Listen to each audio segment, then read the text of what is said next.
Don't say those words I've heard before. I'm getting my nerve.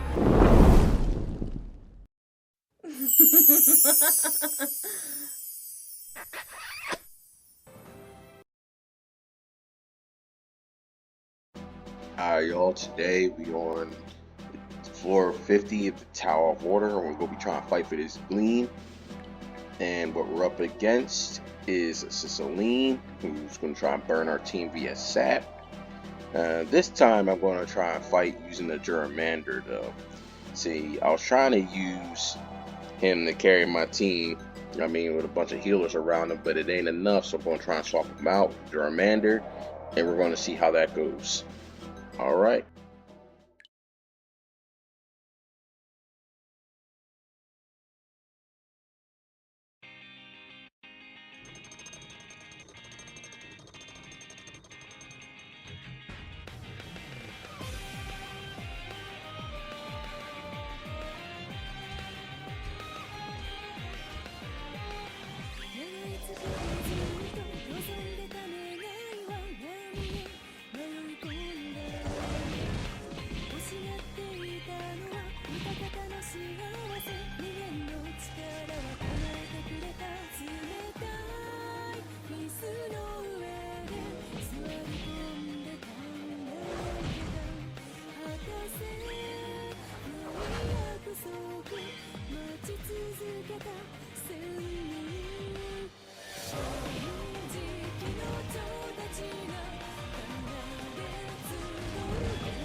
Hey guys, welcome to the post-battle debrief of the Tower of Water on floor 50. Uh, right now, we're going to start off with my units that I have versus like the Ashermon skill book or whatever, because this is the team that I use to beat it, and I don't think it's recommended on that floor, but this is the team that I use to beat it, is what I'm about to show you right now. And this is the MVP of that fight. Bring a Doomsday Juramanger. And what it does is just, I beat it with straight curse. Curse of Immortality, curse, regular curse, and shielding to keep it alive. So mine has 13,000 attack, 5k defense, 52k HP. So when I was fighting it, it also has Gems of Leech. I think this is the best gem setup for it to have. It keeps your Juramander alive if you don't have no healers with you. He gains, like, his shield is based on how much attack it has. So it's kind of hard for you to, especially since it has like 5k defense, like ultimate evolve that I have so far at least. So you can kind of turn him in different ways. You can either turn him to a burn unit, which I use for this dungeon, or like just purely burn like tank, or you can go all offensive burn, which is what I did, and just rely mainly on the shield to protect you. But either way, it's kind of hard to kill this thing. And I was up against, you seen the Selene and that. You can't really sap your opponent if you can't get past that shield, which it couldn't for a little while. But this is the only problem I have with it. I have it with flat rate gem. I mean, it's pretty good right now, only just because it's giving me that leech set bonus passive, so I'm getting HP back when I'm doing damage.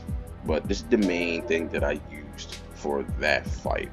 So that's used my main damage dealer. I just straight cursed her out and burnt her to death. That's exactly what I did, and no, I'm not sorry for doing it. Now, for the team of support that was around it that I used. Now, this is the best healer that I had, and I think it's very underestimated. I think Water Melody Nayrid is one of the best healers in the game. She does a very good job of keeping your team alive. She doesn't have no real, like, I guess, Saboteur stats on it, like a shock or like Light Pandora or something will have on it. But she gives your team, or give herself, every time she attacks, about 25% of her own HP back. Plus, when she uses her active skill, she puts a Vigor on your team so they can heal for about 3% and return a large amount of their HP.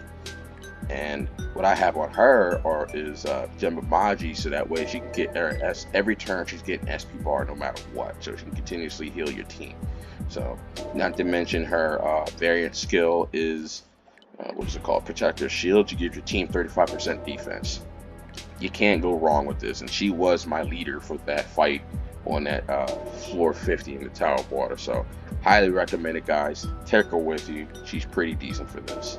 The next unit that I used for this was War of the Saboteur for my team, and it was where she's at, my main Saboteur, which is Water Hanahime. I need to super evolve her soon.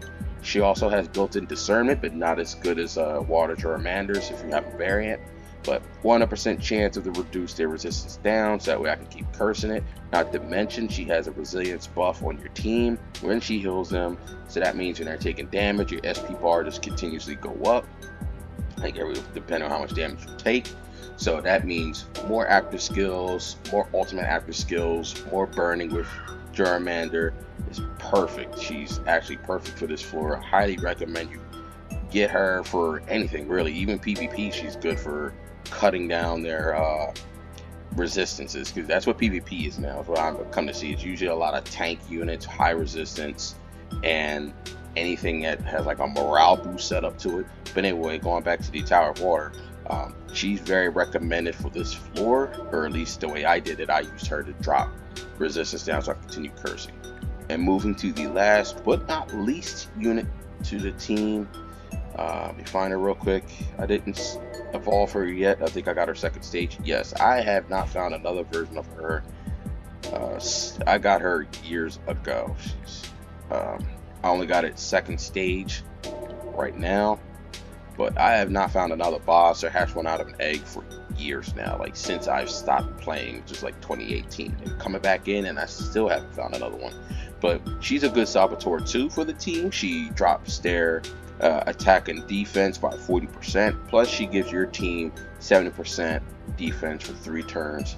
That works very well, so she can't just one-shot your team. That's a good combination on top of the Water Hanahime. So that's what I use.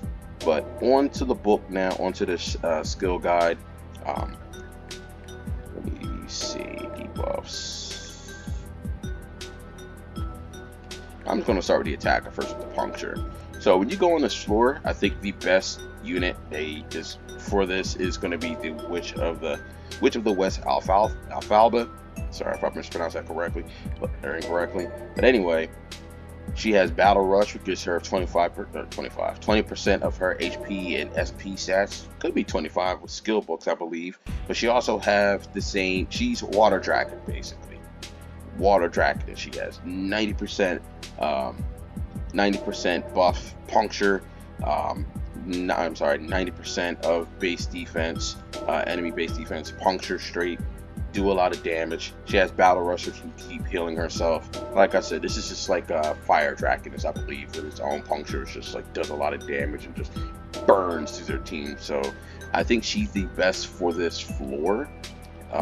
If not, Van Helsing, which Van Helsing is very good in a lot of these dungeons. He's a single target unit and does a lot of damage. The problem is, in my case, I guess I'm jamming it wrong because it doesn't seem to stay alive in the majority of these dungeons. Like I try to use it on these dungeons, whether it be water, light, fire, or anything, and it just gets just one shot half the time.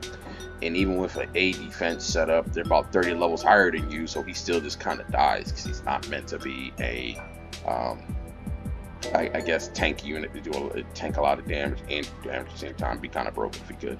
So the next unit here would be Midsummer Water Haran. She's very good as well. She gives your team 50% SP, plus she has that same puncture that Alfalba has. So if you can get her, which when I first came back to saw her, I thought it was another costume. I didn't know they had different versions of Ashermon other than like typing at the time. Big mistake, but I digress. What the fuck is this thing? Okay. Oh, I remember this. Okay. This is also very good. Drops attack, got puncture as well. I mean, I guess these are the budget versions of anything with puncture you need, but if you're using these budget versions, it's most likely not going to cut it for you. Anyway, I'm going to move on. Anything with curse, this is what I used, except I had it maxed, evolved out. I used curse and curse of immortality. These other two do as well, Nosferatu. The problem with Nosferatu though is it has fulminating curse, which gets rid of all the curses that are on the unit. Does a lot of damage, but for bosses or whatnot, I've not seen it do that well. But excuse me. So that's pretty good for him as well, but you just can't use fulminating curse, I guess. It just doesn't do as much damage as versus taking away the curses that's on the unit. But Jiangxing Empress, I mean, she's a tank and she also applied curses. The only thing I say about her is be careful because you don't really use tank units in most, like, against bosses unless you absolutely have to, and you can burn them out with sap real fast, because when you do that, you're going to be going up against units with blessing, which means you get attack and defense every 3 turns, and some of them is just like, I forget, I think they can dimension defense or